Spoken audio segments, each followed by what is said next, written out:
Oh, siyempre okay mga bossing. Well, anyway, again, wala na naman ako masabi kaya ako gumagawa ng video. Alright, ganito pala. Merong isang sa page natin, sa Facebook page natin na PM.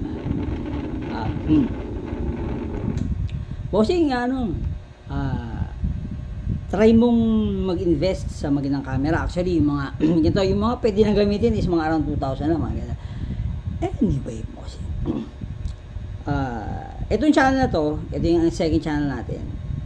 Ang first channel natin na 999 ay umabot na rin ng kaso hindi ko na masyadong active kasi yung channel, pero nagpo-post pa rin tayo. Nakafocus lang tayo dito sa bago. Ganun din doon ang mga videos natin is raw, malikot. Pero yun nga, ang sa akin lang kasi dito kagaya ng ginagawa ng mga ibang yung iba, they call themselves vlogger, kumbaga yung kasiyahan lang natin, hobby, bisyo na i-share natin at nakapagbigay tayo ng kahit pa paano konting kaalaman, kahit pa paano or tip or whatever it may be. Sabi ko nga, without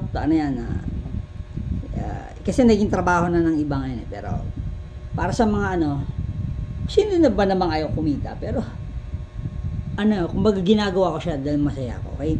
Sino ba may ayaw ng magandang camera? Diba? Para maganda ko rin, kumbaga mas maganda yung nagagawa ko, wala, puro lang yan, diba? Kaya babawi na lang ako sa yung series na Checkpoint 101, tapos yung mga tips sa pagka-ride, diba? Anyway, sir, maraming salamat sa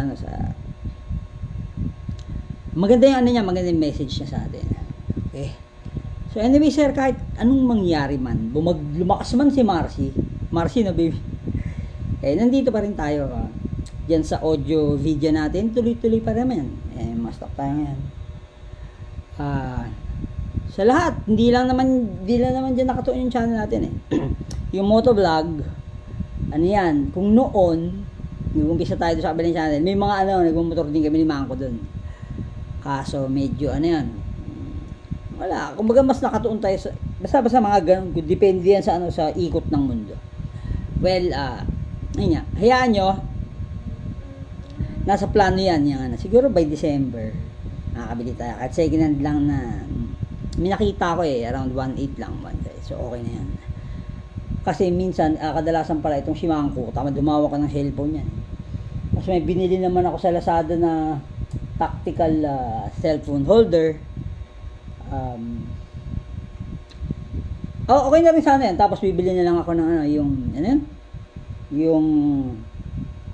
ano ba to? Para sa mic.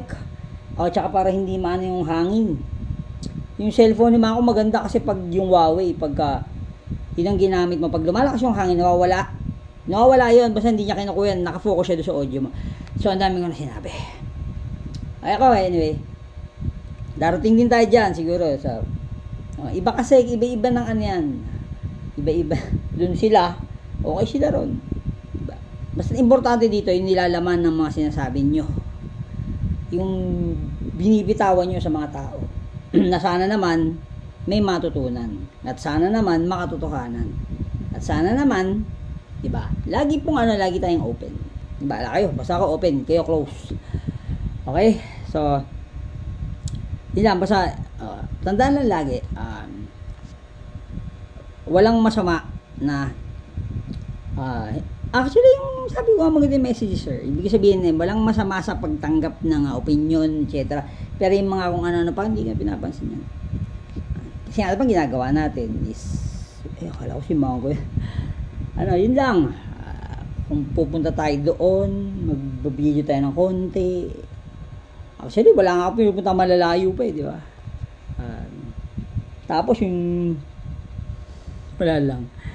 So, doon, bawi na lang tayo sa mga tips. Kasi sinabi ka naman yan na at paano, may alam na rin tayo sa pagmumotor. Kahit paano, may share din tayo. Okay? So, ano pang gagawin natin? Let's rock and roll.